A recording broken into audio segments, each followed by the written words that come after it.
Hi, good afternoon. We're here with Daniel Selkirk from NICHE Fused Magnesia in Hull. How you doing, Daniel? I'm not too bad, thank you. Mike, yourself?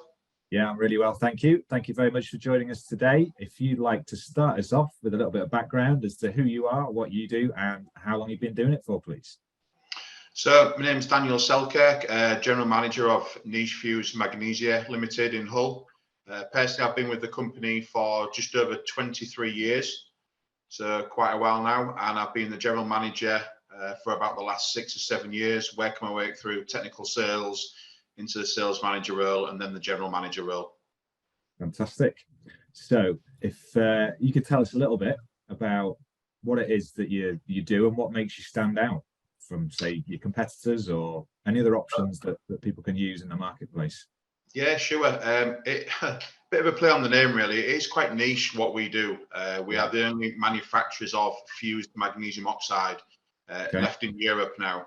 Historically, there was other companies in the UK, France, and Germany, but they just weren't competitive. Our competitors come from low-cost countries such as China and Mexico, so we do find it quite hard.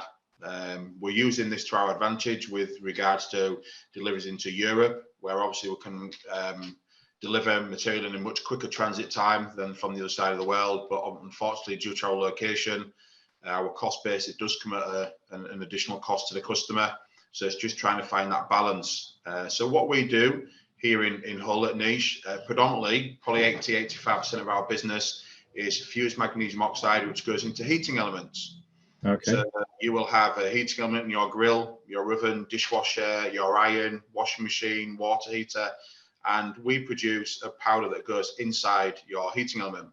So within a heating element, there's a coil, generally a nickel chrome coil, which will take the electricity and then it converts it into heat. So magnesium oxide is a good conductor of heat, but a poor conductor of electricity. So when you're doing your cheese on toast under the grill, you'll switch it on at the glow orange. You touch that, it'll be very hot, you'll burn yourself, but it won't electrocute yourself. So that's what basically 85% of what we do is for heating elements, both industrial and domestic. Brilliant. And here in Hull, we export, I would say 90% of what we do is exported outside of the UK, and we do sell globally. Okay, fantastic.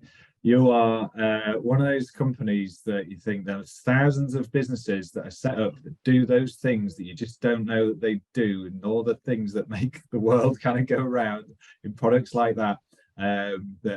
Personally, I find that sort of fascinating, and yeah, you're one of those companies, so it's great to be able to chat with you. So what has the business journey been like to date? You've mentioned a little bit about your sort of progression through the company. Do you know, as a business, has it kind of been up and down, and obviously with the pandemic and things like that that's happened, how would you say it's been to date? Probably best described as a roller coaster. You know, we've been through different buyouts, different owners in the 23 years I've been here, but we are still here, probably as strong as what we ever have been on a financial footing. To be fair, I think we're quite stable, which is good. And yeah, it's been tough. Demand goes up and down on a cycle through a number of years. So at the moment, obviously, we're on the back of the pandemic. Straight away, once we got rid of basically and we're released from our COVID restrictions, things really picked up. People started to spend again and things like that. People obviously not been on holiday for a while. Everything else, people had a bit of maybe excess cash. They were doing kitchens, they were buying new appliances. I think we're just starting to see a little bit of a slowdown on that now. Obviously, we've come off the back of a very, very expensive winter with regards to energy. So we are what class is a high consumer of both gas and electricity on this site based on our process. So unfortunately, we have had to pass on some significant surcharges to our customers. And I think now that and a general downturn in the market, we're just starting to see a bit of a slowdown. But nothing we've not seen before. For me, we cut our cloth accordingly. We manage the production, and then we're ready to go when things pick up again. Brilliant. So what do you think the future looks like for you guys? What do you see as the main challenges are that you can predict? You've got a pretty good history there, as you say, of managing the roller coaster. Yeah, obviously the risks are always where you to be competitive, really. Although we've got obviously an excellent location, be very close. We can deliver trucks into Europe within 2 days, anywhere in Europe, really 2–3 days. So that's a huge advantage for us, and people are not waiting for material for 6–8 weeks from the other side of the world.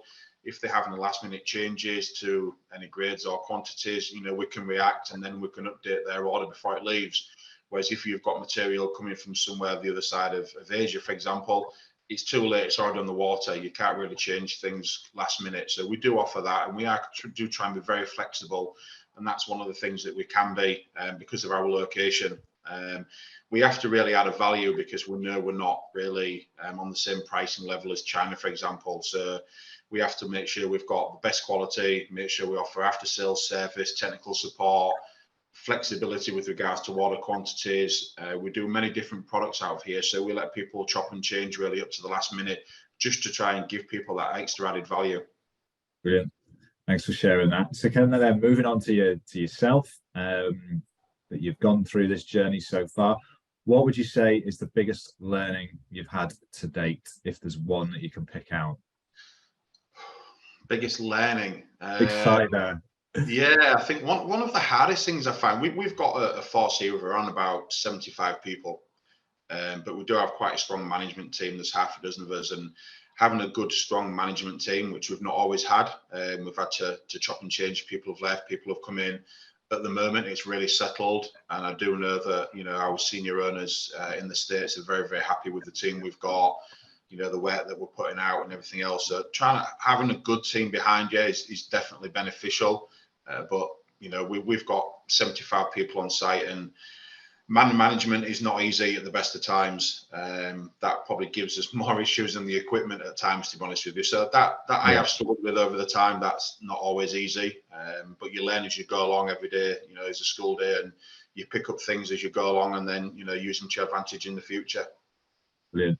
So if we were to go back in time, meet yourself at 18, or if you were to offer some advice from someone just starting out their career in business, what would that piece of advice be, do you think? Just be a sponge, listen, take things in, take things on board. I know when I started here 23 years ago, I spent a lot of time traveling with the technical director at that point, and I just listened to him throughout meetings, picked up. And then when it came to myself traveling on my own, you know, I would always take on board what he'd said and everything else, but I would then maybe do it with a bit of a twist, or, you know, my own style, for example. But definitely when you're young, just take things on board, listen from people who have got the experience, the knowledge, and yeah, you can really, really learn a lot as you go along. It's at that age, have some confidence, but not too much confident that you think you know it all, because you don't. You know, I'm still learning here now, and like I say, it's been a long while. So yeah, just listen and absorb what people have got to say and those around you. Brilliant, great advice. Thank you for that. So what inspires you to do what you do in terms of your day-to-day? Is there anything that you use for inspiration, whether that's the team that you work with, the 75 people that you've got there, your management team, friends, family, anything you read, listen to? Yeah, I've got a daughter, so she's obviously very much in my thoughts all the time. So providing for my daughter is number one. But then, yeah, I mean, what we'd like to describe here is especially what I'm trying to instill is we're like a big family. So coming to work is not so much of a chore, which some people don't have that luxury. So no, just working to the best of your ability for what is at work is your friends and your family, really. And you know, I've been here such a long time. We have a lot of people who chop and change jobs, and I'm not like that. I want to have some stability in my life, some stability in work. So I'm motivated by doing the best for the company, driving us forward, making us bigger, better, you know, learning from the mistakes, and providing, you know, the best quality, the best product for our customers. Because like I said, we're not the cheapest, so we have to make sure that we are the best at what we do. That's the good motivation there, inspiring motivation. And then lastly, in terms of sharing any latest news around the business, if there's anything of note, or just even sort of directing people to find you, let us know. Yeah, latest news really. What we do is, and a lot of our customers will ask when we have visits, what's new, etc. Our product is quite an old technology, and it works, and other people have looked for cheaper products or alternative ways of having a heating on it, for example, and there just isn't one.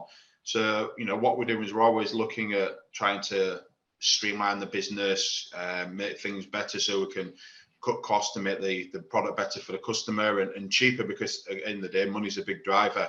You know, we are looking at different options. I mean, like I touched earlier on, we're a very, very high consumer of energy. So, you know, we're looking at what the options are with regards to wind, for example, or solar panels, just to try and give us that bit more of an edge in the future going forward. So there's some different projects going on at the moment that we are looking at with regards to that, which I would class as, you know, news, for example. But with regards to products for customers, etc., it really is the old adage of, if, you know, if it's not broken, don't fix it. We'll provide a very good product. It's very well known in the market that, you know, we are number one, and our top grade is one of the best products that is available out there on the market. So, you know, that's good to know from them. Brilliant. Thanks, Daniel. Been an absolute pleasure talking to you and sharing your experiences. All the best with it. You're welcome. Thanks, Mike.